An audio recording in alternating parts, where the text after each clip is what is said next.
Everyone, and welcome into the Repair Crew podcast. You have Kevin, your host here again, who's going to be playing moderator for our very special topic today. And I am joined by Jesse Meddaugh from 360 Payments, as he and I have recorded many sessions together. But the reason why I say this one special is today, because I think that it deals with a very interesting topic that has reared its head in aftermarket quite a bit over the past several months, and that is surcharging. So if you're looking for really good expertise on the current state of surcharging, especially in aftermarket, this is a really good place to start. And Jesse, I'm going to welcome you in here and maybe start with our first question around, maybe just give us a quick flyover for those that maybe haven't read super deep on surcharging, but it obviously affects their business. Maybe give us the flyover on surcharging in general, and then take us one step deeper into what have you specifically been seeing in surcharging as it relates to aftermarket, and in this case, specifically independent auto repair shops. Yeah, perfect. Yeah, Kevin, I appreciate you having me on and chatting about this. It's definitely a hot topic that's coming up a lot nowadays. So to give you a little flyover history on it, years ago, back 5, 6, 7 years ago, surcharging was actually against Visa MasterCard regulations. So you could not push the fee of the credit card processing onto the customer. So you see at convenience stores and stuff like that, they would always charge, on debit cards, they'd have an extra, 30 cents fee on debit cards and stuff like that. Well, that was really not supposed to happen a lot of times. With a lot of different regulations and legislation going through, about 4 or 5 years ago, it became available that it was okay through Visa MasterCard to add that surcharge fee or push the fee onto the customer. So over the last 3 or 4 years, it has really reared its head. It's become a big topic in all industries. So you see a lot, obviously, with restaurants, coffee shops, a lot of the frequent slow ticket places that people go to a lot. That is all credit cards. Restaurants nowadays are 90% credit cards. So they're adding in, different things to cover their costs. You've even seen fees in for, the staff, where they have the tip line, but they also have a staff fee or employee fee in there and stuff like that. So the surcharging piece of it has become a big topic in aftermarket recently, because a lot of people are getting that option. It's really a big ticket item or a line item for these shop owners is the credit card fees. Nowadays, in a repair shop, everything is paid by credit cards. No one's walking around with a checkbook anymore. It's very rare. They're paying $2,000 or $3,000 invoice with cash. So credit card is the way to go. And those fees, when you have some of these larger shops doing, $100,000 a month in credit card volume, those fees add up quick. So it's a very attractive thing for these shop owners to save a couple grand a month on these fees. The biggest thing is really how to do it correctly. And if you are going to do it, you got to know the right way to do it. So that's kind of what I want to chat about with you guys today. Yeah, that's great background. And, maybe a place that we can start, because I've seen so many articles around surcharging, but, just like we kind of covered it, it affects all credit cards. It's not, it's industry agnostic, right? So it happens everywhere that you use a credit card. But there are certain things that we have to keep in mind, especially if we're kind of putting our business hat owner on. So maybe we can start with dispelling, a few of the myths that are out there about surcharging, or maybe some of the beliefs that people have just in reading an article or running their business that they might assume, but maybe those assumptions aren't correct. So a couple of them that I've heard specifically that you can sort of help debunk is, the credit card versus debit card, and, kind of the whole process of payment, especially card present type payment. What's the difference there? Is it credit card only? Let's make sure that we're very clear with business owners that are potentially looking to implement surcharging.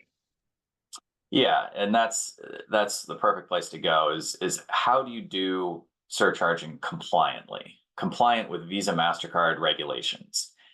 There's a lot of ways that processors are still out there just suggesting different things, but everything you read on the internet's not always true.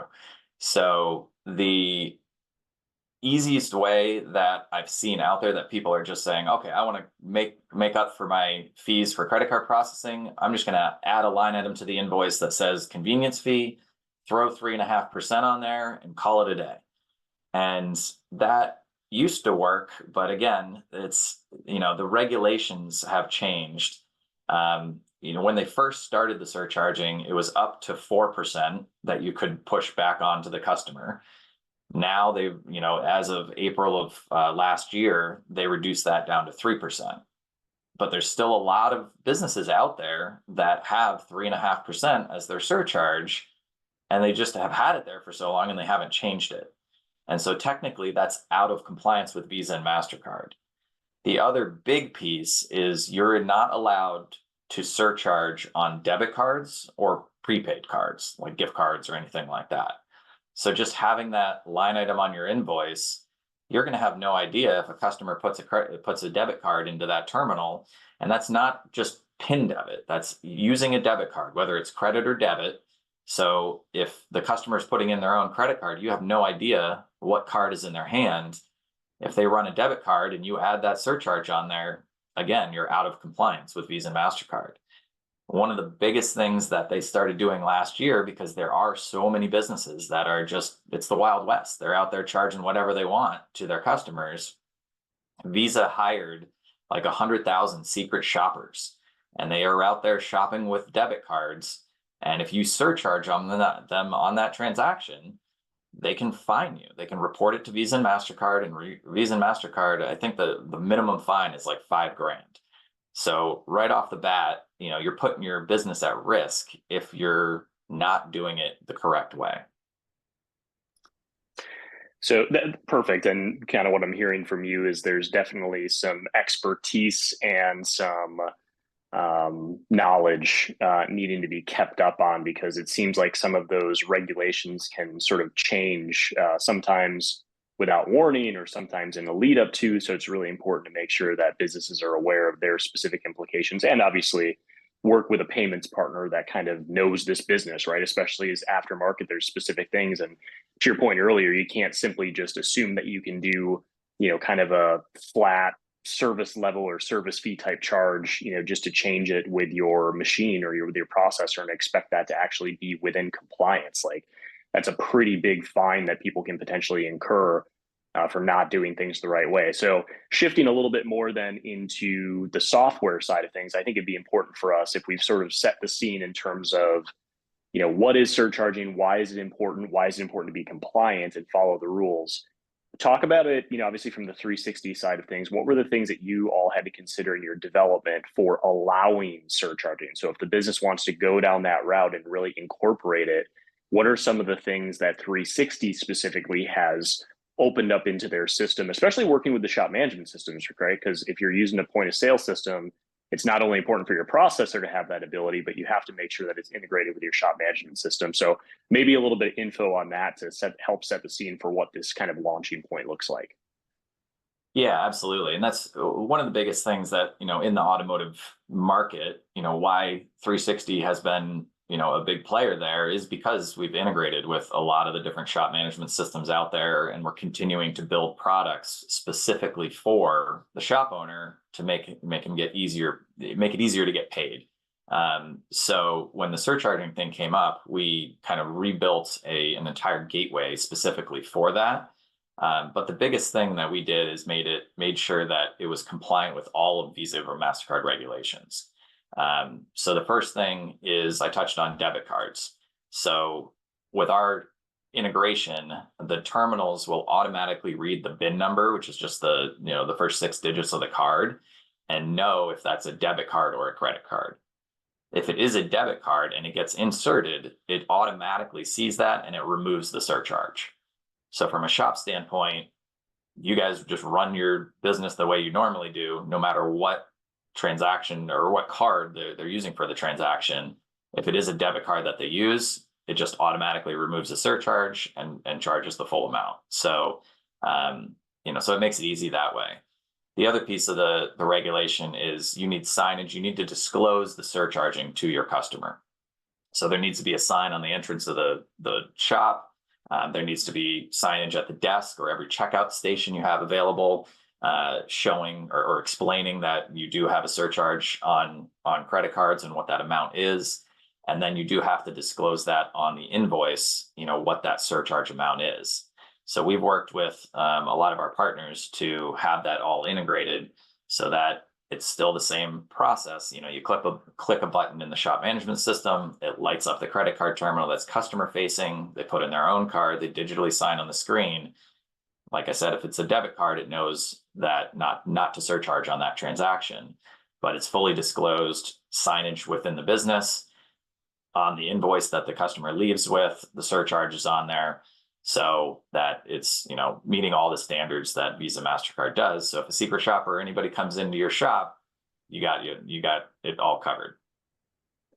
Yeah, that seems like an important piece, to me, just again, thinking as being a management person within a shop or even a business owner, the ability to have that automation and decisioning taken out of my hands to put into the compliance piece, right? Like that's the piece I think that probably scares people the most is like, well, what if somebody comes in and I'm not compliant or I don't have the right signage, or somebody puts in a debit card and runs it as credit? Like, how do I make sure that I have a machine, a software, a system that takes care of that for me, and ensures, some type of, well, at least we'll say making an assumption that we're in the right there, especially if I've implemented surcharging. So it's good to know that the software, the pieces that have been put in place get you into the best position there.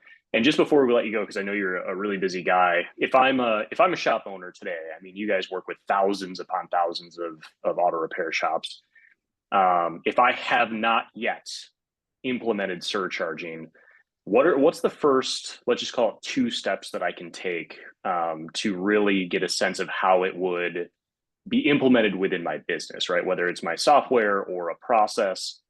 Certainly, we would tell people reach out to your payment processor, especially with 360 payments. But are there any specific steps that you're directing shop owners to take right now to try and get more information and see how surcharging fits in with their business? Yeah, I think that you hit the nail on the head with that. Is reach out to us and get a quote and really get a full understanding of how it works, because it's not no fees at all. There are still fees. You can't surcharge on debit cards, so there's still a fee for on the debit card thing. So making sure that they understand exactly the whole process and what truly comes with it. And that's what our team does, is they kind of break down everything on the pricing, on how the integration works, what terminals to do or to use. So that is kind of the first step, is reach out to our team. And then, do your research, see if it's the right thing for your business. There's a lot of different opinions on surcharging out there and different ways to cover those costs and things like that in your business. But if you come down and make that business decision that you want to do it, there's a lot of processors still out there that are just kind of in the Wild West, just saying, oh yeah, here, we can do it, just add this fee in, and it may not be compliant. So, there's still, I still see restaurants out there that are charging 3.5%, like I said, and, they're taking a chance. There's fines that could come to them just because they may not know. So get yourself educated, understand what the whole process is, and then talk to a processor that you trust, that knows the industry. Those are great points. And, it's a complete coincidence that we're talking, relatively early in the year here, as conference events and trade show season is starting to ramp up, at least in the lead up to summer.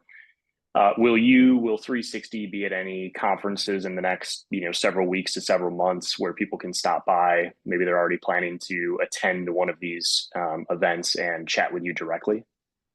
Yeah, absolutely. We have quite a few going on. I think the next one coming up next week is the ATI Super Conference.